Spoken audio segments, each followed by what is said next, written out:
Тэгэхээр энэ баялагын сантай холбоотойгоор бол төр ахиал нэг мөнгө хөрөмтлуулад тэгээд зарцуултыг нь бол төрөөс ахиад хийн гэж ярьж байгаа. Гэхдээ өнөөдөр бид нар 33 их найдыг одоо зарцуулж байгаа засагтай байгаа. Тэгэхээр нэг зүйлийг ингээ харахаар бид нар дандаа ирээдүйн цаг дээр л иргэдээ маш гоё болчихно. Ирээдүйн цаг дээр бид нар асуудлуудыг шийдчих юм шиг ярьдаг. Тэгээд уран дулаан цаг ирчихээр одоо бид нар ахиад утааны асуудлаа мартаад хайж байгаа юм шиг байна. Тэгэд энэ 7 хоногт бол бас зайлшгүй энэ ерөнхий сайдтаас бас асуух зүйл гарч ирчээд байна л да. Агаарын бохирдлыг бууруулах үндэсний орооны ажлын албанаас болохоор хувийн компаниуд руу шингэрүүлсэн хийн түлшийг одоо ирэх 25-аас 26 онд ашиглаад яваа гэдэг ийм чиглэл ч юм уу албан бичиг бол ирээд яваад байгаа. Тэгээд ер нь бид нар энэ утааны тухай асуудлыг шийднэ гэж бөөн үндэсний ороо байгуулаад нэг хилцээрүүд хийгээ яваад ирсэн. Тэгээд тэрнийхээ эцэст нь шингэрүүлсэн хийн түвшийг сонгосон юм уу Монгол улс өөрөө. Тэгэд энийг хэн ямар замаар хэдэн төгрөгийн үнэтэйгээр нийлүүлж байгаа юм бэ? Энэ ямар байдлаар шийдлүүд нь гараагүй байхад ингэж шууд хувийн компаниуд руу одоо хорооноосоо тийм шаардлагууд тавиа явж байх нь хэр зүв юм бэ?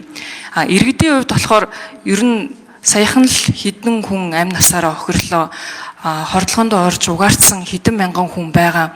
Тэр энэ хүмүүсүүд дээр бид нар ахиад 5-7 шахмал түвшийг ашиглаад байж ах уу эрх өвөл. Тэгэхээр хавар болоод ирэхээр энэ утааны асуудлаа орхичдаг. Тэгээ шийдэл нь ерөөсөө гараагүй тал талд өөр бодлогууд ингэж яваад ахаар чин хувийн аж ахуйн нэгжүүд нь бол бизнес төлөвлөлтөө хийгээд явахад хүндрэлтэй. Иргэд нь бол энд бүр амь нас эрүүл мэндээр хүртэл хохироод ингэж явж байна. Тэгээд бид нар энэ ирээдүйн цаг дээр баялагын сангийн асуудлуудыг шийдэж ч юм уу ирээдүйдийн юмнууд шийдэгдэнэ гэж харах гэхээс илүү өнөөдөр байгаа цаг үе дээр уран дулаан цаг дээр ч гэсэн бид нар энэ утааны шийдлүүдээ маш тодорхой гаргаж ирэх ёстой гэж харж байна. Тэгэхээр ерөнхий сайдын хувьд та 25-аас 26 оны одоо өвөл Монгол улс ямар байдлаар энэ халаалтыг шийдэх юм бэ? Яаж явах юм бэ гэдэгт яг тодорхой хариулт өгөөч. Баялагын сан бүрдэх энэ процесс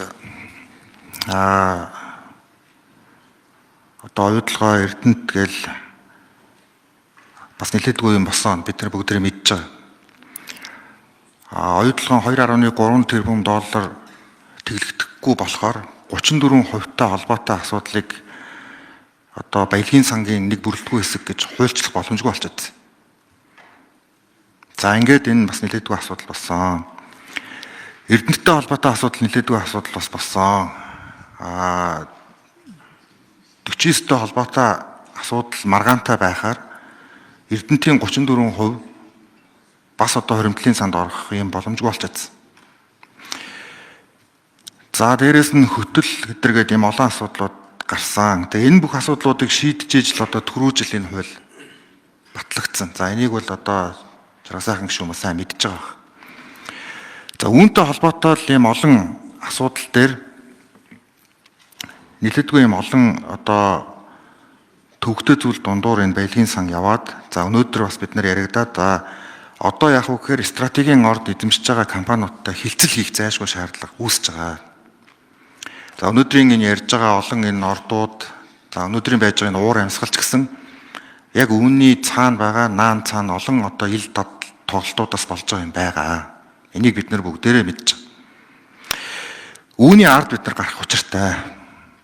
За ингэхгүйгээр бид нар цаашдаа одоо томоохон уул уурхай төслүүдийг хөдөлгөх боломжгүй, нийгэм хүлэмжшэрхгүй.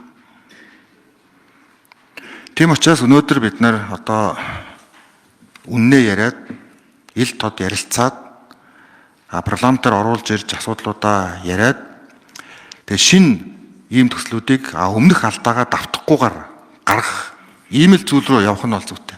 Өнөөдөр бид баялагын сангийн тухай хуулийг яг сонгодог агуулгаар нь батлаад яг 1 жил болж байна. Хэрэгжиж эхлэв. Хэрүүлтэй оруулалтаа зөндөө юм одоо болсон. Би бас хэлсэн. Оюутлогоотой холбоотой 2.3 тэрбум доллар тэглэх гэж их хурлаар 3 удаа бас нэлээдгүй л тийм ихтгэлцээ өрнөсөн. Эрдэнэтийн 49-тэй холбоотой асуудал бас бөөнл юм болсон.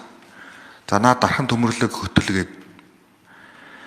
Гэхдээ энэ бүх зүйлийн үр дүнд бид нар үндэсний баялагын сангийн тухай хуулийг өнгөрсөн жил баталж чадсан, намууд зөвшөлдөж чадсан. Одоо өнөөдөр мэдээж бид нар 1 жилийн дараа одоо яг нэгдсэн 3 сангийн тухай ярьж байна.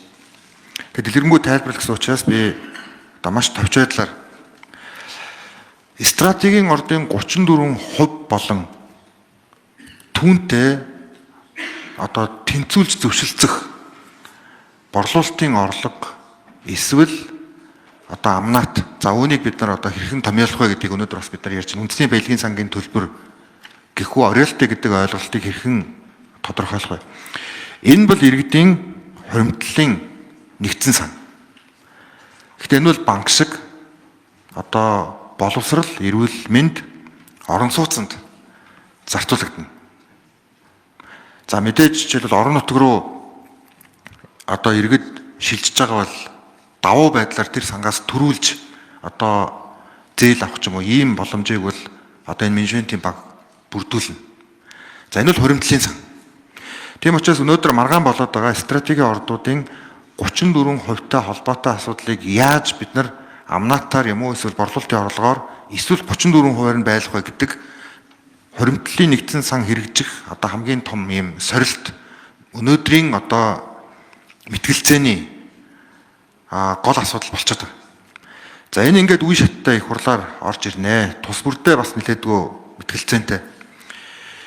Энэ дээр парламентын одоо гишүүд за манай иргэдийн хувьд ч тэр одоо туйлын мэдээлэл нэгтэлж одоо маш хэрцүү хандах ийм одоо чухал сорилтын дундуур бид нар гарнаа. Тус бүрдээ л бас томоохон асуудлууд дагуулна. За хоёр дахь нь бол хөгжлийн сан. За сая жаргалан гишүүн ч бас асууж байна. Үнэн яагаад уул уурхайн баялагийг ашиглуулад байгаа мөртлөө манай орон нутаг хөгжихгүй байгаа юм бэ гэдэг асуудал.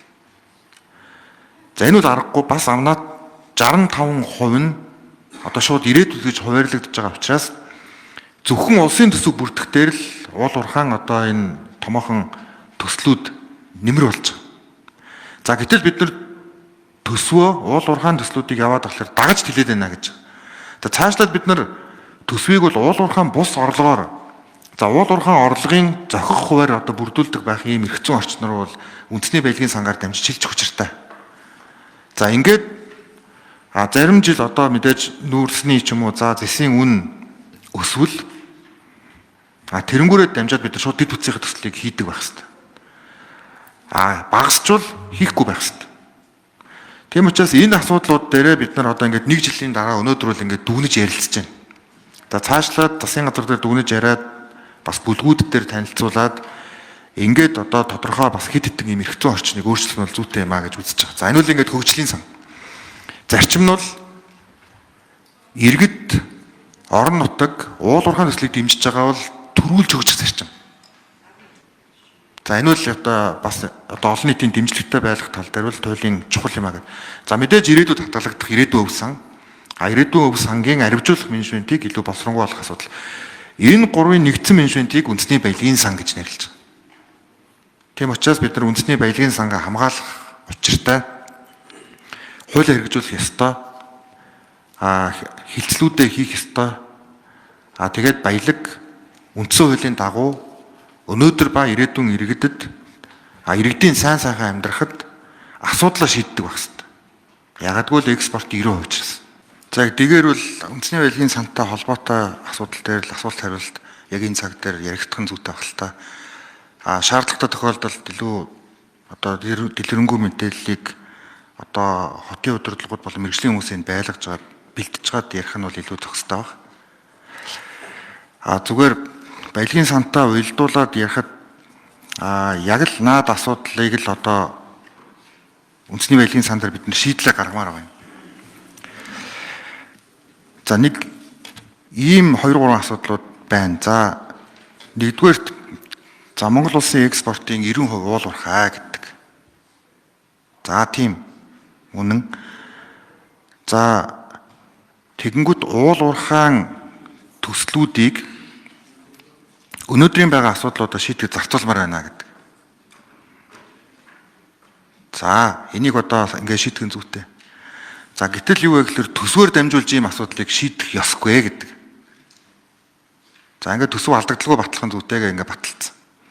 За тэгэхээр төсөв бол цаашдаа зөвхөн боловсрол эрүүл мэнд төрийн албаа хаагчдын одоо цалинтай холбоотой асуудлыг л одоо шийддэг ийм одоо хэв маяг руу явна гэсэн үг. За энэ ч зүг баг. За тэгвэл одоо яаж шийдэх вэ гэдэг асуудал. Өөр агарын бохирдол ярьж байна. Сая Тэмүүжин гишүүн болохоор ер нь ийм одоо давхар төсөв яваад байна гэж. За тэгээ одоо яг хаагур нь явах уу? Энийг бид нар ингээд их прагматик ярмаар байгаа юм. Зүгээр ингээд яг мэдээж иргэдэд бид нар ингээд өөрөөсдийнхөө бодлоор мэдээлэл өгчдөг. Тэгээ яг үгээр бид нар ингээд дунд нь нэг юм тэтгэрийн гацаа гэдэг шиг ингээд хөгжлөө гацаачих нэг ийм асуудал руу орчиж байгаа. Тийм учраас үндэсний баялагын сангийн энэ концепц бол ирээдүйдээ хадгалъя. Ирээдүйдээ хадгалъя. Гэтэ тэр нь бол одоо амнаатын за 50 орчим хувь байгээ. Хөгжлийн сандаа зарцуулъя. Хөгжлийн сандаа зарцуулъя. За уул уурхай одоо ашиглаж байгаа орон нутаг төрүүлж хөгждөг бай гэдэг энэ асуудлыг л хэрэгцээ үед бид нар ингээд одоо хуульчил тодорхой болгохын зүйтэй юм аа гэж л үзээд байгаа юм л да. За иргэдийн нэрийн дансанд одоо хоримтол үүсгье. За энэ нь харин зохих түвшиндээ ямар авах вэ? 34% ноогдол ашиг нь хаана орох юм? Амнаат нь хаана орох юм? Гэдэг энэ зарчмыг бид нар тогтохгүйгээр том тоо яриад за уул уурхайн төслүүдийг одоо хөдөлгөх нь зүйтэй гэж яриад тэгээд бид нар дахиад ингээд дороо хийрэгчээд байгаа байхгүй. Тэгэхээр одоо бид нар юу ч гэсэн бас их хурлын гишүүд та бүхэн маань их нухацтай бодорой гэж хүсэж байгаа. За одоо уул уурхайн баялагаар бид нар дэд бүтцийн асуудлыг бол шийдэж болохгүй. Одоо value exchange хийх нь бол буруу гэдэг. За ингээд шийдчих шиг амархан юм байхгүй. За төсвөр бас ийм асуудлыг шийдэж болохгүй. За зөвхөн бие өвтийн хэлбэрээр ч юм уу ингээд одоо хувийн хвшлэр шийдүүлнэ гэдэг. Гэтэл хувийн хвшил ашигтай бизнест л орно. Хувийн хвшил нийслэлийн дэд бүтцийг одоо шийдвэрлэх тийм үүрэг хүлээхгүй. Тийм учраас энэ бүх зүйлүүдэд бид нар баялагын сангаар дамжуулж бусад улстай адилхан хөгжлийн сандаа бид нар ямар зарчмаар хандаж асуудлуудаа шийдвэрлэх вэ? Ямар зарчмаар бид нар хадгаламж үүсгэх вэ? Ямар зарчмаар уул уурхайг ашиглуулж байгаа орон нутаг илүү давуу эрх эдэлж хөгжих вэ? Энэ зүйлийг нь бидний хувьд одоо хамтдаа нээж өгөх нь л одоо үндэсний баялагын сан. Тийм учраас энэ дээр бид нар ойлголтоо нэгдэх нь бол одоо туйлын чухал юм. Энэ дотор агаарын бохирдолтой холбоотой, нийслэлтэй холбоотой олон асуудлууд баялагийг хэрхэн зөв зохистой ашиглах вэ гэдэг менежмент дээр л байгаа шүү дээ. Яагад гэвэл экспорт 90% уурах юм чинь. Цаашлаа ч гэсэн бид нар одоо аялал жуулчлал, хөдөө аж ахуй, эрчим хүчгээ тэргүүлэх салбаруудыг гаргаж ирж болно. Гэхдээ цаг орно. Цаашдаа ч гэсэн ойрын одоо 15-аас 20 жил, за 30 жил магадгүй уул уурхайн салбар Монгол улсын тэргүүлэх салбар хэвээр л байх болно. Тийм учраас олон нийтийн дэмжлэг авдаг, нийгмийн дэмжлэг авдаг, орон нутгийн дэмжлэг авдаг уул уурхайн хөрөнгө оруулалт, уул уурхайн салбарыг хэрхэн хөгжүүлэх вэ гэдэг бол баялагын сан. Энэ нь өөрөө юу вэ гэхээр нийгмийнхээ тулгамдсан асуудлуудыг шийдвэрлэх ийм одоо боломжит механизм руу явах хэрэгтэй л гэсэн үг. Өнөөдөр энэ механизм оновчтой биш байсан учраас л уул уурхайн салбарт бас тодорхой хэмжээнд нийгэм одоо ийм хүлэмж өргөх байдал өгөхгүй байгаад байгаа нас үүнтэй холбоотой гэж хариулъя. Ягаад гэвэл би баялагын сангийн талаар л өнөөдөр ярих дигийн ийм хуулийн хязгаартай учраас.